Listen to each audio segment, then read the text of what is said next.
Ngayon ang ating i-recap ay isang movie na pinamagatang The Family Plan 2, na ipinalabas taong 2025. Ngunit bago ang lahat, please subscribe and click the notification bell upang ma-notify kayo sa aking mga paparating na uploads. Namatay sa bilangguan ang international crime boss na si Liam McCaffrey, sa edad na 76. Ang kanyang anak na si Dan na isang dating elite assassin, ay naghahanda para magbigay ng regalo sa kanyang asawang si Jessica, sa gabi ng kanilang date. Nasa bar si Jessica, at pinapapunta siya ni Dan sa isang kwarto. Umakyat si Dan sa pader at nang marating ng kanyang asawa ang kwarto, nakita niya ang isang maliit na kahon na naroon. Pinabuksan niya ito at sa loob ay may isang magandang kwintas. Pumasok si Dan mula sa bintana, at bago pa man mapansin ito ni Jessica, nawala bigla ang kwintas. Nasa kamay ito ni Dan at isinuot ito sa asawa. Biglang tumawag ang kanilang anak na si Kyle, at sinabing lubhang magulo ang nakababatang kapatid na si Max, kaya kailangan na nilang umalis agad. Iniwan ni Dan ang kanyang buhay assassin, isang buhay na alam ng kanyang pamilya, at ngayon ay nagpapatakbo ng isang security company. Kalaunan, pumunta ang pamilya para sa Thanksgiving party sa bahay ng pamilya ni Jessica. Aksidenteng natamaan ni Kyle ang kutsilyo na lumipad patungo sa ina ni Jessica, na madaling napigilan ni Dan. Sa hapagkainan, tinawagan ni Dan ang kanyang anak na si Nina, na nag-aaral sa London. Sa pag-uusap ay binanggit ng ama ni Jessica, ang tungkol sa kanilang kriminal na lolo, na ama ni Dan. Humingi ng tawad si Jessica sa kanya tungkol dito kalaunan, ngunit hindi ito ikinabahala ni Dan, dahil ang pamilyang ito ang pinakamahalaga sa kanya. Kalaunan, kinausap ni Jessica si Nina, at sinabing nakakuha siya ng trabaho sa Ohio, ngunit hindi pa niya ito nasabi kay Dan. Hiniling ng anak sa kanya na sabihin na ito sa lalong madaling panahon. Malapit na ang Pasko, at nagalit si Dan nang malaman na hindi makakarating si Nina ngayong taon.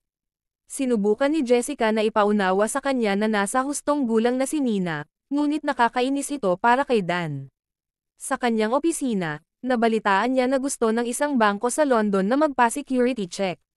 Ibinahagi niya ang usapan sa kanyang pamilya habang nasa kotse silang lahat, at tinuturuan si Kyle kung paano magmaneho.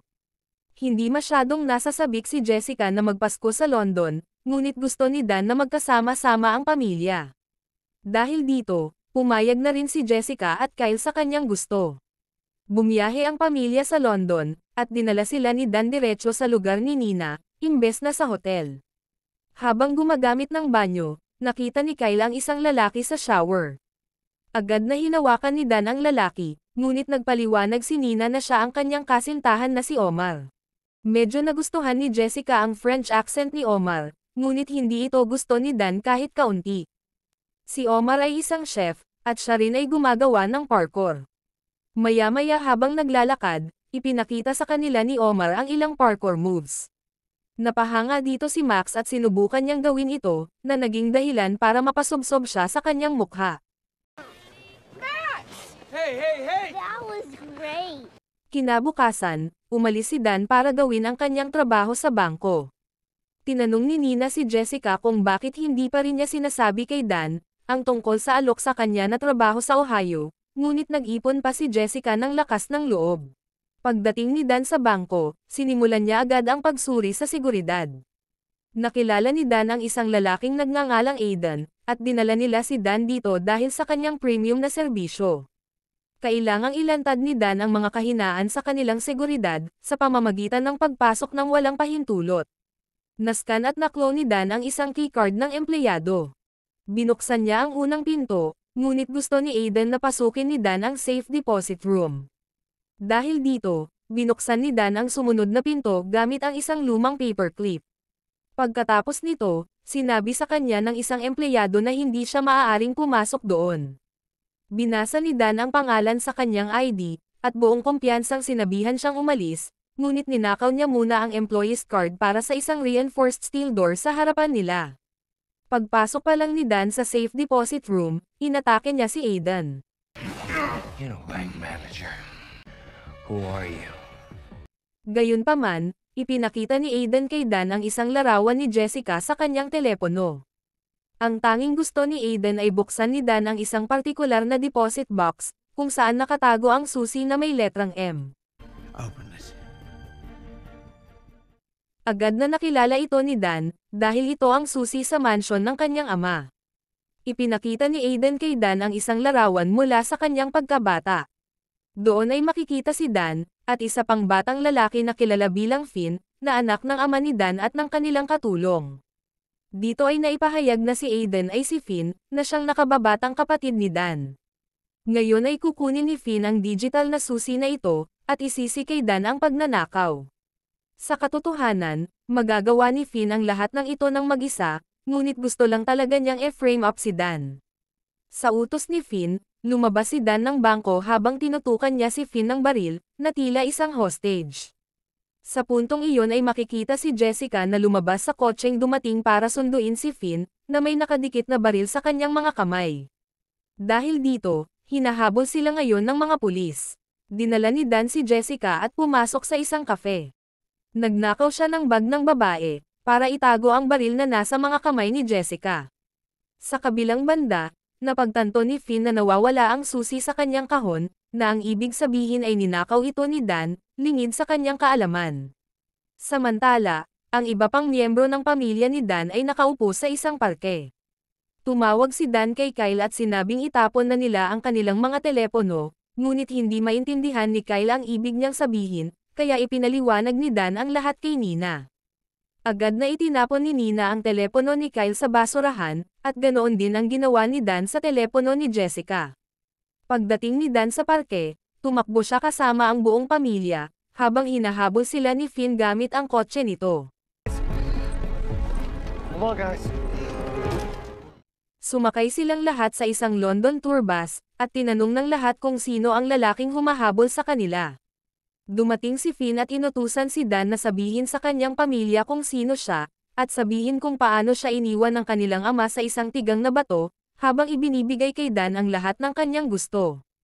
Hiningi ni Finn ang susi kay Dan, ngunit inagaw ni Dan ang baril ni Finn at itinapon ito palabas ng bus.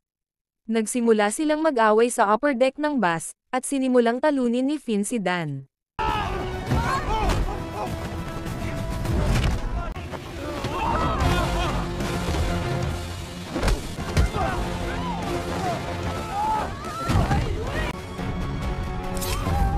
Lumapit si Jessica para tulungan ang asawa, ngunit hinawakan ni Finn si Jessica, kaya itinapon ni Dan ang susi palabas ng bus.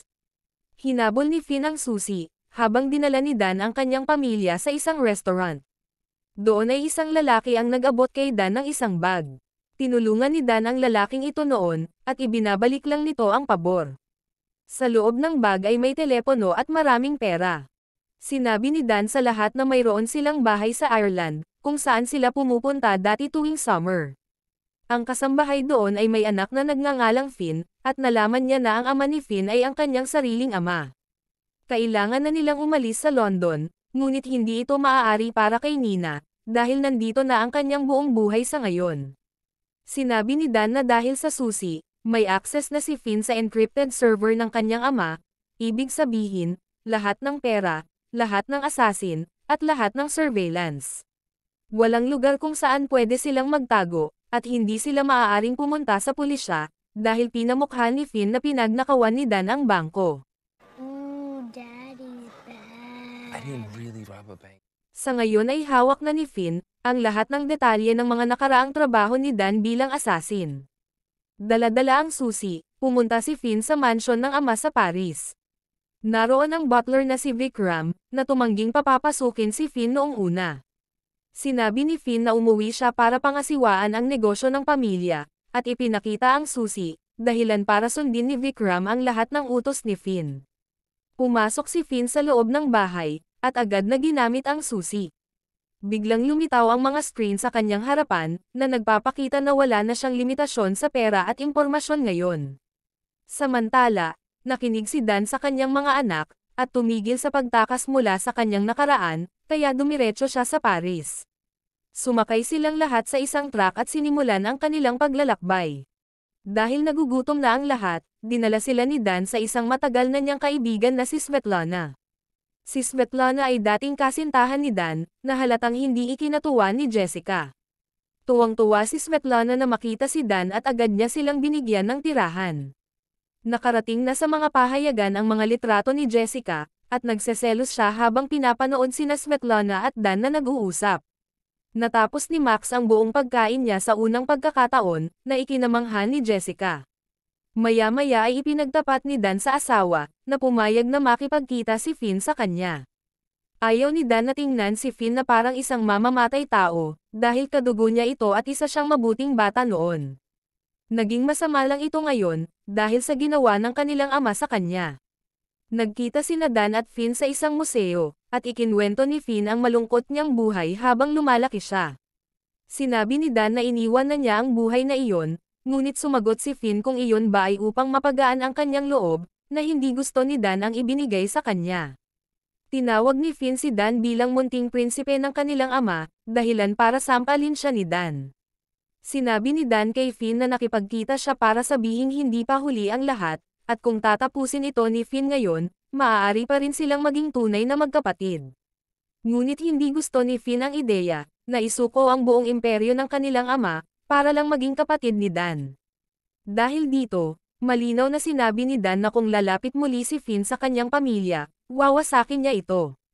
Pagkatapos ng pagpupulong, tinawag ni Finn ang isang grupo ng mga asasin at pinapatugis si Dan. Ang sinumang makakapatay sa kanya ay tatanggap ng triple ng kanilang bayad. Nang makita ni Jessica na tumatanggap si Dan ng mga baril mula kay Svetlana, naunawaan niya na hindi naging maganda ang pagkikita nila ni Finn. Hindi rin maganda ang mood ng kanilang mga anak, dahil hindi ito ang klase ng Pasko na inaakala nila. Para pasayahin sila, isinama sila ni Dan sa pamamasyal sakay ng isang bangka. Pagbalik nila sa bahay, natulog na ang lahat, bukod kay Dan na hindi makatulog sa pag-aalala. Doon dumating si Svetlana at nagsimula silang uminom na magkasama. Nagsimulang magkwento si Dan tungkol sa kanyang pamilya, at kung gaano niya sila kamahal. Nang marinig ang lahat ng ito, napagtanto ni Svetlana ang kanyang pagkakamali. Ang totoo ay naglagay si Finn ng pabuya sa ulo ni Dan, at isusuko sana ni Svetlana si Dan kay Finn para sa pabuya, kaya naman nilagyan niya ng droga ang alak nito. Nagsimulang makaramdam ng antok si Dan, habang paparating ang mga tauhan ni Finn. Ginigising ni Dan ang kanyang pamilya, at nalaman ng nila na si Svetlana ang may gawa ng pagdroga kay Dan. Gayunpaman, agad na nagpalit ng panig si Svetlana, at sinabihan ang pamilya na kunin ang kanyang kotse, at umalis na ng kanyang bahay. Dahil dito, dali-daling sumakay silang lahat sa kotse, habang si Kyle ang nagmamaneho. Dahil sa manyawal ang kotseng ito, pinipilit siya ni Jessica na pindutin ang clutch, habang si Jessica mismo ang naglilipat ng gear. Napunta ang kanilang pagmamaneho sa palengke, habang hinahabol ng mga tauhan ni Finn. Si Dan ay talagang nahay sa droga, at nagsasalita ng walang katuturan. Pumikit ng mariin si Kyle habang pababa ang kotse sa isang mataas na hagdan, patuloy na nagmaneho ng mabilis hanggang sa isang interseksyon. Kinabukasan, nang nawala na ang epekto ng droga, plano ni Dan na dalhin ang kanyang pamilya sa isang ligtas na lugar, kung saan maaari silang mamuhay ng normal. Hindi maaaring isama ni Dan ang kanyang pamilya sa kanyang misyon, dahil mapanganib ito, ngunit nakipagtalo si Nina. Ayon sa kanya, kung tatakbo sila mula rito, kailangan nilang baguhin ang kanilang mga pagkakakilanlan, at patuloy na magtatago mula sa pulisya magpakailanman. Kung pupunta naman sila sa pulisya, ibubunyag ni Finn ang katotohanan tungkol sa pagkatao ni Dan, pagkatapos ay makukulong siya, at lahat ng mga taong ginawa ni Dan ng mali sa nakaraan ay maaaring habulin ang kanyang pamilya. Dahil dito, hindi gagana ang alinman sa mga plano. Ang tanging solusyon ay kailangan nilang pasukin ang mansyon, at unang sirain ang encrypted na server ni McCaffrey. Nang marating ang lugar, nagulat ang pamilya ni Dan nang makita ang kanyang tahanan noong bata pa siya. Ipinaliwanag ni Dan na nasa payroll na ngayon ni Finn ang pinakamatitibay na assassin, kaya magiging napakahigpit ng seguridad. Dahil dito, ang pinakamagandang way papasok, ay sa pamamagitan ng bubong. May iminungkahi si Kyle sa kanyang ama, para walang patunay si Finn sa nakaraang buhay ni Dan. Kailanganin din nila ng kaunting pang-abala sa kalye, na siyang hahawakan ni Omar. Gayunpaman, kung may mangyayaring hindi maganda, nagkasundo ang pamilya na iwanan si Dan at tumakbo. 1, 2, 3. Nagparkour sina Dan at Omar patungo sa bubong ng mansyon, at binago nila ang anggulo ng mga kamera. Nakasalubong ni Dan ang isang assassin na naka-assign doon, at ni-knockout ito.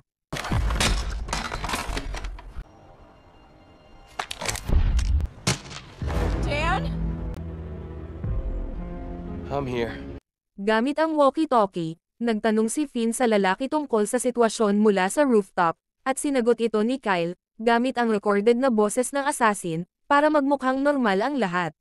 Sa ibaba, dumating ang mga kaibigan ni Omar at nagsimulang magprotesta. Pumasok si Nina sa karamihan at inakay niya sila papunta sa mansyon. Nagsimula silang magprotesta sa ngalan ng polusyon sa langis. Ngunit pagkatapos ay dinakip ng mga pulis si Nina, at tinanong kung ano ang kanyang ginagawa. Dahil dito, binasag ni Omar ang bintana ng isang kotse, kaya natuon ang atensyon ng mga pulis sa kanya at dinakip. Lahat ng ito ay nakagambala kay Finn.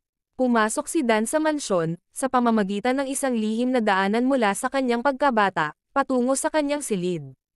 Gayunpaman, sa puntong ito ay naroon din si Finn, at tinutukan siya ng baril. Noong bata pa silang dalawa, sinabi ni Dan kay Finn ang tungkol sa lihim na daanan na ito. Nang akmang papatayin na ni Finn si Dan, sinabi ni Vikram na mayroon silang silid, para sa mga bagay na tulad nito. Habang papunta sa naturang silid, sinabihan ni Dan si Jessica na tumakbo. Nakita ni Finn ang ginawa ni Dan, kaya tinanggal niya ang bodycam at sinira ito. Sinabi ni Jessica sa mga anak, na malinaw kay Dan ang dapat nilang gawin sa pagkakataong ito, ngunit sinabi ni Kyle na malamang na nalaglag ng kanyang ama ang flash drive dahil hindi ito gumagalaw. Ibig sabihin, maaari pa rin nilang iligtas si Dan, kung kontrolado nila ang main computer. Dahil dito, sinabi ni Jessica na kung may mangyaring hindi maganda, dapat pumunta ang mga bata sa US Embassy, dahil papasok siya sa loob ng mansyon upang iligtas si Dan.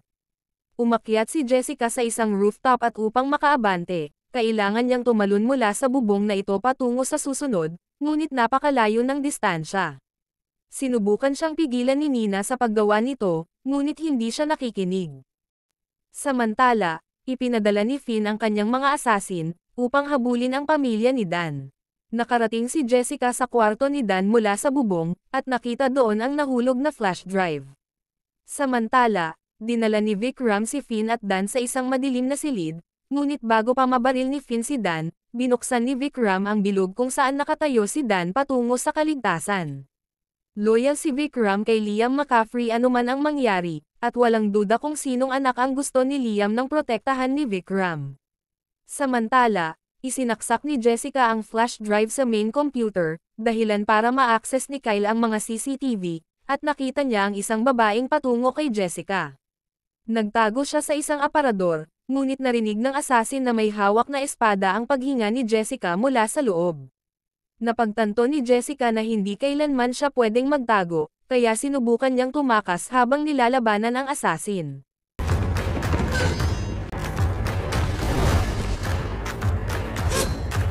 Samantala sa underground, alam ni Dan ang bawat sulok ng mansyon, kaya gamit ang kaalamang ito, sinimulan niyang pangasiwaan ang mga assassin isa-isa.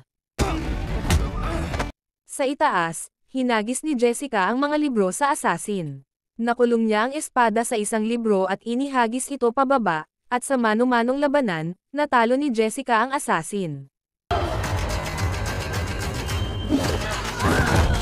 Sa huli ay tinamaan niya ito sa ulo ng isang eskultura, ngunit nang sandaling iyon, isang assassin naman ang lumitaw sa harap ng kotse ng mga bata. Dahil dito ay kailangang mabilis na ma-hack ni Kyle ang main computer, saka siya nag-upload ng virus, at nagmamadaling lumabas ng kotse at tumakbo ang magkapatid. Nakarating silang lahat sa isang perya, ngunit ang assassin ay nasa likuran nila. Balik sa mansyon, nakita ni Finn ang flash drive na nakasaksak sa main computer. Kinuha niya ito, ngunit lahat ng laman ng mga bank account ay nagsimulang maglaho, pati na ang mga record ay nawawala. Nang sandaling iyon, lumitaw si Dan, at galit na kinuha ni Finn ang kanyang baril, ngunit hinawakan siya ni Dan at itinapon ang sandata. Naglaban ang dalawa hanggang sa bumagsak sila sa salamin, at napunta sa labas ng mansyon. Sinabi ni Dan kay Finn na bumitaw na dahil wala na ang imperyo ng kanilang ama, ngunit ipinahayag ni Finn na maglalaro sila at tumakbo ito.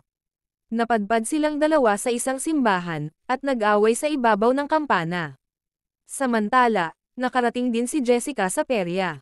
Tinawag ni Max ang kanyang ina, ngunit nang marinig ang kanyang boses, lumapit sa kanila ang assassin. Dahil dito, nagtulungan na tinulak ni na Jessica at Nina ang lalaki, at sinabi sa pulisya na sila ang mga magnanakaw sa bangko mula sa England. Pagbalik sa simbahan, naglalaro sina Finn at Dan ng hide and seek sa paligid ng mga kampana. Gustong patayin ni Finn si Dan, at sinabing hindi niya kailangan ang imperyo ng kanilang ama, dahil minsan na siyang bumangon mula sa kawalan, kaya uulitin niya ito. Lumapit si Dan sa harap ni Finn at binugbog siya.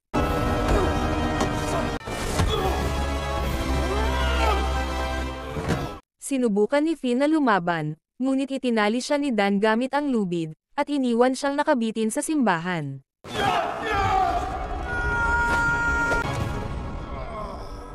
Paglabas ni Dan, nakatayo roon ang kanyang buong pamilya na nakapusas. Dinakip din ng mga pulis si Dan, ngunit sa halip na malungkot, ang buong pamilya ay masaya, habang nakasakay sa van ng pulisya. Binati nila ang isa't isa ng maligayang Pasko. Dinala rin ng mga pulis si Finn, ngunit ng sandaling iyon, dumating si Omar kasama ang kanyang ama. Ang ama ni Omar ay ang Secretary General ng Interpol, at maraming beses nang sinubukan ni Omar na sabihin sa kanila ang tungkol dito, ngunit hindi siya pinakinggan ni Dan. Lumabas din si Jessica at sinabi kay Dan, ang tungkol sa alok na trabaho sa kanya. Tuwang-tuwa si Dan sa narinig, at tinanong kung bakit hindi sinabi sa kanya ni Jessica nang mas maaga. Pagkalipas ng 11 buwan, nakatira na sila ngayon sa Ohio. Makikitang kausap ni Dan si Omar sa video call, sa wakas ay tinanggap na niya ito bilang bahagi ng pamilya. Nagsasanay si Max ng parkour tulad ni Omar, nang dumating sina Nina at Kyle para sa Thanksgiving. Sa huli, pumunta si Dan sa bilangguan upang bisitahin si Finn. Binigyan siya ni Dan ng coat bilang regalo sa Thanksgiving, katulad ng kanyang suot. Pagkatapos ay nagsimula silang dalawa na maglaro ng baraha, tulad ng dati nilang ginagawa noong mga bata pa sila. At dito nagtapos ang kwento. Hanggang sa muli, maraming salamat sa panonood.